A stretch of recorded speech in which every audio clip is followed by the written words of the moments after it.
శ్రోతలకు కథాలహరికి స్వాగతం. ఈరోజు మీ ముందుకు తీసుకురాబోయేది శ్రీకృష్ణ పరమాత్మ చేసిన లీలల్లో ఇంకొక లీల. ఒకనాడు యశోదామాత పెరుగు చిలుకుతూ వెన్న తీస్తోంది. తల్లి దగ్గరికి బలరామకృష్ణులు వచ్చారు. కృష్ణయ్య తల్లి జడను పట్టుకున్నాడు. బలరాముడు ఆమె మెడలోని ముత్యాల హారాన్ని పట్టుకున్నాడు. ఆ ఇద్దరు ఆమెను తన వైపు లాక్కుంటూ ప్రయాసపడుతున్నారు. అమ్మా నా మాట విను, నా మాట విను అని ఒకళ్ళు, అమ్మా నా మాట కూడా వినమ్మా అని ఇంకొకరు గొడవ పడుతున్నారు. అమ్మా నాకు చాలా ఆకలేస్తోంది, నాకు ఇప్పుడే వెన్న రొట్టె కావాలి, ఈరోజు ఆడి ఆడి ఎంతో అలసిపోయాను, రొట్టె వెన్న తిని నిద్రపోతాను అని చెప్పాడు మన కన్నయ్య. తల్లి యశోద, నాయనా పాలు తాగు, లేకపోతే మన ఇంట్లో తినటానికి లోటేమీ లేదు, వాటిని నీ ఇష్టం వచ్చినట్టు తిను అని అన్నది. కన్నయ్య మాత్రం నాకు అవేం వద్దు, వెన్నే కావాలి, నువ్వు వెన్న పెట్టేంత వరకు నిన్ను వదలను అని అన్నాడు.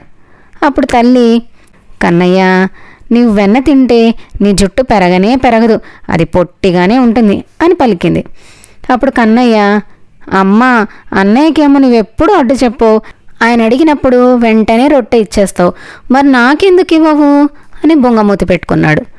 తల్లి యశోద ఇలా పలికింది, చూడు కన్నయ్య, అన్నయ్య కూడా అంతకుముందు వెన్న రొట్టె ఇచ్చేదాన్ని కాదు, అన్నమే తినేవాడు, అవి తిని పాలు తాగేవాడు, అందుకే ఆయన జుట్టు పొడవుగా ఏపుగా పెరిగింది. నీవు కూడా పాలు తాగితే నీ జుట్టు కూడా అలాగే పెరుగుతుంది. రారా నా ముద్దల తండ్రి, మంచి పిల్లలు మంకు పట్టు పట్టరు కదా, అదిగో ఆవు పాలు సిద్ధంగా ఉన్నాయి, రారా వచ్చి పాలు తాగు అని పిలిచింది. అప్పుడు చిన్ని కృష్ణుడు ఇలా అన్నాడు, నీవు చెప్పేవన్నీ అబద్ధాలే, నేను రోజు పాలే తాగుతున్నా, అయినా నా జుట్టు పొట్టిగానే ఉంది, ఈరోజు నా దగ్గర నీ పప్పులేం ఉడకవు, నాకు వెన్న రొట్టె కావాల్సిందే అని అన్నాడు.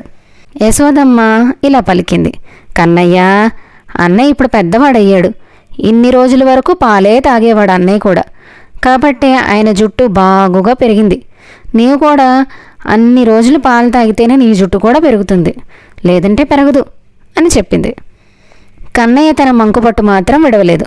ఇంకా నీ మాటలు నేను విన్ను, నాకు వెన్న రొట్టె ఇస్తావా లేదా గట్టిగా చెప్పు, ఇవ్వకపోతే నేను నీతో మాట్లాడను, నీ దగ్గరికి రాను, అన్నయ్యే కదా నీకు కొడుకు, ఇంతకు నేను నీకేమవుతాను అని కోపగించుకున్నాడు. అంతటా యశోద, కన్నయ్య నువ్వంటే నాకెంత ఇష్టమో నీకు తెలుసు కదా, నా తండ్రి ఒక్క నిమిషం కూడా నీవు లేకుండా నేను ఉండలేను, సరేలే వెన్న తీస్తున్నానుగా, నీకు చాలా ఆకలేసినట్టుంది, కావాల్సినంత తిందు గాని, ఇప్పుడు నీకు సంతోషమేనా అని పలికింది. పసివాడైన కన్నయ్య తన తల్లి దగ్గర తన మాట నెగ్గినందుకు చాలా సంతోషించి తల్లి పెట్టిన వెన్న తిని నిద్రపోయాడు. ఈ రోజుకి కథతో ముగిద్దామండి, తిరిగి ఇంకొక కథతో కలుద్దాం.